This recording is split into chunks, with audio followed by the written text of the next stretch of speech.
వృశ్చిక రాశి వారికి నూతన ప్రయత్నాలు సాధారణ ఫలితాలను అందజేస్తాయి. చేస్తున్నటువంటి పనులలో ఆటంకాలు ఎక్కువగా ఏర్పడే అవకాశం ఉంటుంది. స్నేహితుల సహాయాన్ని, సన్నిహితుల సహాయాన్ని పొందగలుగుతారు.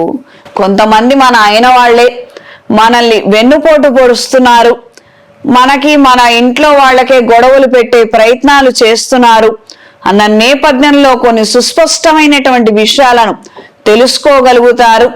ఇవి గ్రహించి నిదానంగా నిర్ణయాన్ని చేయగలుగుతారు. తద్వారా మీరు ప్రయోజనాలను పొందగలుగుతారు.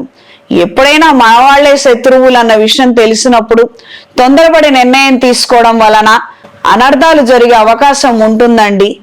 ఈ సందర్భాలలోనే మనం మన కుటుంబాన్ని కోల్పోకుండా బయట వాళ్ళను పంపించే దిశలో మనం ఆలోచనలు చేయగలిగితేనే సర్వదా శ్రేయస్కరం. గోచారరీత్యా బుధుడు ఈ రాశిలో సంచారం ఉన్నంత కాలం మనకి మంచి తెలివితేటలు, ఆలోచనలు ఉంటాయి. కానీ వాటిని ఇంప్లిమెంట్ చేయడము, ఆ ఎనర్జీని మనం గ్రాస్ప్ చేయాలంటే శ్రీ వెంకటేశ్వర స్వామి వారి వజ్ర కవచాన్ని మనం చదవాలి. అది వారానికి ఒక్కసారన్నా చదవటం, వినటం ద్వారా మనకి ఇన్ టైంలో ఒక అప్రాప్రియేట్ నిర్ణయం చేయగలుగుతాము. అసలు మనం తీసుకునే నిర్ణయం, ఆలోచన కరెక్ట్గా ఉంటుంది. బుధుడి యొక్క అనుగ్రహాన్ని తేలిగ్గా పొందగలుగుతాం మనం. తద్వారా మంచి మేధాశక్తి కలిగి ఉంటాం. మనం మంచి ఆలోచన, మాట, ఎక్కడ ఏం చెయ్యాలి అన్నది మనకి సుస్పష్టంగా తెలుస్తుంది. ఇది గ్రహించి మెలగండి. జన్మజాతక రీత్యా కూడా బుధుడి యొక్క మహర్దశ నడుస్తున్నప్పుడు విష్ణు పూజ చేయడం వలన విశేషమైన ఫలితాలు సంప్రాప్తిస్తాయి. ఇది గ్రహించి ఆ నిమిత్తం చేసుకోండి, మంచి ఫలితాలను పొందగలుగుతారు.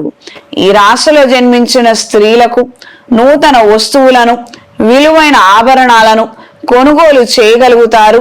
అత్యంత సన్నిహితులకు బహుమతులుగా ఇవ్వగలుగుతారు. నూతన ఇంటి ప్రయత్నాలు కార్యానుకూలత ఏర్పడతాయి.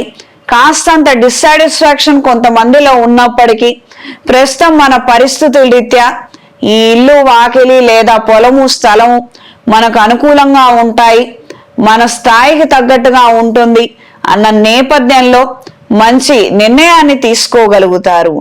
రాజకీయాల్లో ఉన్న వారికి కాలం అనుకూలంగా ఉంటుంది. ఈ రాశిలో జన్మించిన వారికి ఈ వారం కలిసొచ్చే రంగు ఆకుపచ్చ, కలిసొచ్చే దిక్కు పడమర, కలిసొచ్చే సంఖ్య 5. ప్రతి బుధవారం రోజున ఆకుపచ్చ ఒత్తులతో, అష్టమూలిక తైలంతో బుధ గ్రహం దగ్గర దీపారాధన చేయండి.